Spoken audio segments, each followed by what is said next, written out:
দর্শক, আমার সামনে দেখতেছেন যে খামারি ভাই উনি লেবু কাটতেছে। লেবু দিয়ে আসলে কি করবেন, লেবুতে হাঁসের কতটুকু কি উপকারে আসে এবং কি কারণে তিনি লেবুটা ব্যবহার করেন, তাছাড়াও ওনার এখানে যে পানির গাবলা দেখছি যেখানে পানি সংরক্ষিত করে রাখা আছে, ওইখানে তিনি কি করবেন, ওই পানি দিয়ে কি করবেন সে কথাগুলো জানবো।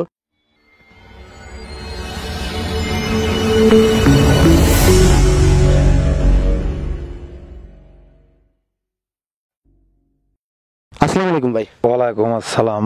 ভাই আপনার নাম কি? আমার নাম আবুল কাসেম। আবুল কাসেম। আমি দেখতেছি আপনি এখানে লেবু কাটতেছি, লেবু দিয়ে কি করবেন? লেবু দেবো, মনে করেন যে হাঁসের পায়খানা টায়খানা কোনো টাবল থাকলে পারে, এই কারণে সমস্যার জন্য দেবো। এই লেবুটা কিভাবে দিবেন? পানির মধ্যে, ওষুধের মধ্যে দেবো। ওই পানির যে গাবলা দিয়ে গাবলার মধ্যে দিবেন। এটা কখন দিবেন? এই হাঁস ঘর দিয়ে দেবো। এটা রাত্রে খাবে আর কি। তাছাড়া সারাদিন হাঁসের কি খাবার দিয়ে থাকেন আপনারা? আর দিন কোনো খাবার দেয় না, মাঠের খাবার খায়। মাঠের খাবারই খাওয়া থাকে। আচ্ছা, এই যে লেবু দিচ্ছেন, এটা চিপা দিবেন না এইভাবে দিবেন? চিপিয়ে দেবো, চিপে রস করে দিবেন। রস করে দেবো। রস করে দিবেন। তাছাড়া যে আপনি একটা মেডিসিন থেকে, এটা কি কাজে ব্যবহার করেন? এটা কোনো সমস্যার কারণে জন্য দেই। এসকেভিট B+3 না? এটা হাঁসের কি সমস্যার জন্য দিয়ে থাকেন? পাওয়াটা পড়ে গেলে পারে দেখা যায় যে বিভিন্ন শারীরিক সমস্যার কারণের জন্য দেওয়া লাগে। আমি তো পূর্বে আপনার একটা ভিডিও তৈরি করছিলাম আর কি, বা আমার চ্যানেলে দিয়েছিলাম। ওখানে দেখছি আপনি তো হাঁস পালন অনেক পুরাতন বা অভিজ্ঞ একটা লোক। হাঁস পালন করতে গেলে আসলে কি সমস্যা হয়ে থাকে হাঁসের আর কি? হাঁসের মেলা রকমের সমস্যা। আপনার গ্রামের বাড়িটা কোথায়? আমার গ্রামের বাড়ি দোলাই, স্বর্গবন্ধুপুর। ওইখান থেকে এখানে হাঁস রাখতে আসছেন। আচ্ছা, এখানে কি খাবার খায় আর কি হাঁস? মাঠের বিভিন্ন ধরনের খাবার টাবার খাচ্ছে। এই যে হাঁস যে খাবারটা খায়, মাঠের খাবার, তাতে অতিরিক্ত খাবার আপনি ক্রয় করতে হয় না? আমি অতিরিক্ত খাবার দেই না, আমি ওষুধ দেবো। আর ডিশের মধ্যে ওষুধ দেবো, এই কারণের জন্যই ধানের সাথে দিয়ে ধান দেবো আর ওষুধ দেবো। ওষুধ দিয়ে ওষুধটা চালাবো ওই লেগেই হাঁসের সুস্থ শরীরের আনার জন্য। তারপরে আপনি যে লেবুটা দিচ্ছেন, এই পরামর্শটা কোথা থেকে পাইছেন? এই পরামর্শ আমি নিজেরতেই দিয়ে থাকি, মনে করেন মাঝে মাঝে দেই। এটা সপ্তাহে কয়দিন দেন? এটা সপ্তাহে না, সপ্তাহে এখন ডেলিভার 3 দিন পেটি দেবো। 3 দিন দেওয়ার পরে মনে করেন যে আবার দেবো না, ওষুধও দেবো না, লেবু দেবো না। যাক, এটা দিলে হাঁসের কোন রোগটা ভালো হওয়ার সম্ভাবনা থাকে বা কোনো রোগ হওয়ার সম্ভাবনা?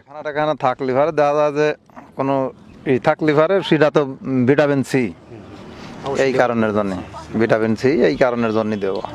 এতে আপনি ভালো ফল পাইছেন আর কি? অবশ্যই ফল পাইছেন আর কি। আপনি এই খাবারটা রাত্রে দিবেন। এই খাবারটা খাইলে হাঁসের এই পাও পড়া বা অন্যান্য রোগের কাজ করে আর কি। দর্শক, আমরা নতুন একটা উদ্ভাবনী দেখলাম, যেটা হচ্ছে উনি লেবু সংগ্রহ করে নিয়ে আসছেন ওনার পাশে বাজার বা কাশীনাথপুর থেকে বা বাদেরহাট থেকে। সেখান থেকে আনার পরে উনি কিন্তু সেটা কাটছেন, দেখতেছেন উনি কাটতেছে, এবং এই লেবুগুলো চিপার পরে যে রসটা বের হবে সেই রসটা ওনারা ওই ডিব্বা বা গাবলার মধ্যে দেবেন। এই যে ওনারা যে লেবুটা চিপতেছে অবশ্যই দেখতেছেন এখান থেকে রস বের হবে, এবং এই রসগুলো বের হওয়ার পরেই উনি এই লেবুতে দেবেন, এবং এই লেবুটা ওই পানিতে দেওয়ার পরে সেটা রাত্রে খাবার হিসেবে হাঁসকে দেবেন।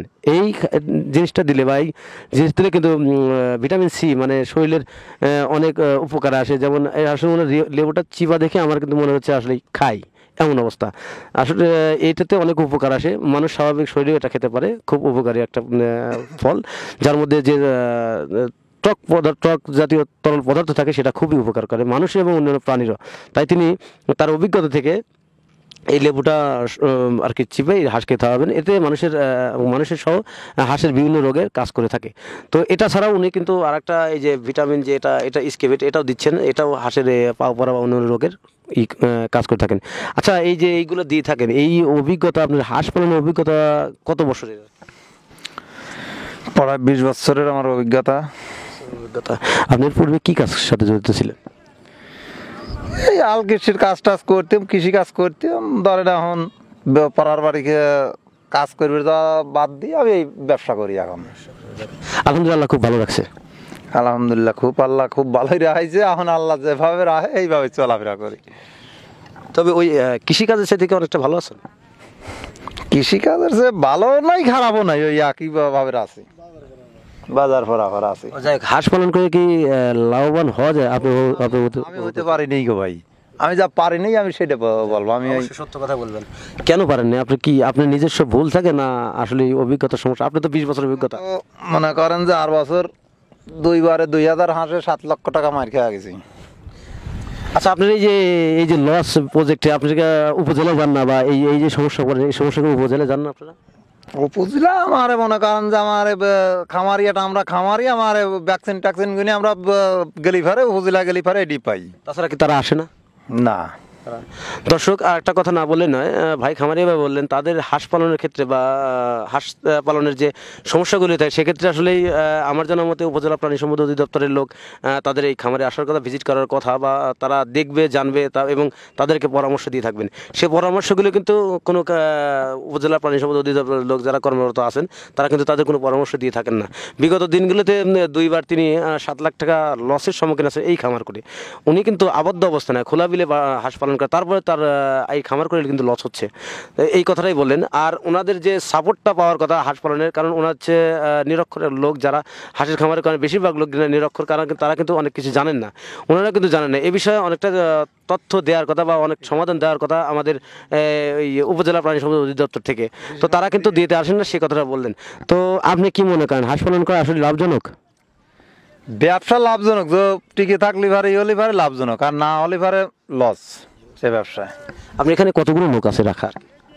এখানে কর্মচারী রাখা আছে 3 জন, আর 2 জন হিসাবে আছি আমরা। দর্শক, 2 চাচাতো ভাই এই খামারটি করে তুলছেন। যে আপনি এখানে হাঁস কতগুলো হাঁস আছে? 2000 হাঁস আছে। হাঁস আছে, কি জাতের হাঁস আছে? ক্যাম্বেল। ক্যাম্বেল হাঁসটা কেন পালন করেন? ক্যাম্বেল হাঁসটা পালন করি মনে করেন যে ডিমের সংখ্যা বেশি দেয়, এই কারণের জন্য। এটা বছরে কি পরিমাণ ডিম দিয়ে থাকে? এখন হাঁস মুরগির ডিম হইল গিয়ে খাবারের সাথে, খাবার পর্যাপ্ত পরিমাণ খাবার পালে দিলে পারে, ডিমও পর্যাপ্ত পরিমাণ পারে। টোটালি খাবারের উপর ডিপেন্ড করে থাকে। দর্শক, ক্যাম্বেল হাঁস পালন করে ডিম উৎপাদনের ক্ষেত্রে এই খামারে রাখা, আমার খামারে যে ডিম উৎপাদনে ক্যাম্বেল হাঁস পালন করে থাকে কেন? কারণ হাঁসের ডিম উৎপাদনের ক্ষেত্রে খাবারটা খুবই গুরুত্বপূর্ণ। খাবারটা সঠিকভাবে দিলে পারে তাহলে আপনারা অবশ্যই হাঁসের ডিম সঠিকভাবে পাবেন।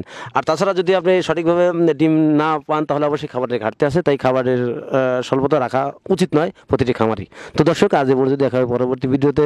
তাদের ভালো থাকেন, সুস্থ থাকেন, আল্লাহ হাফেজ।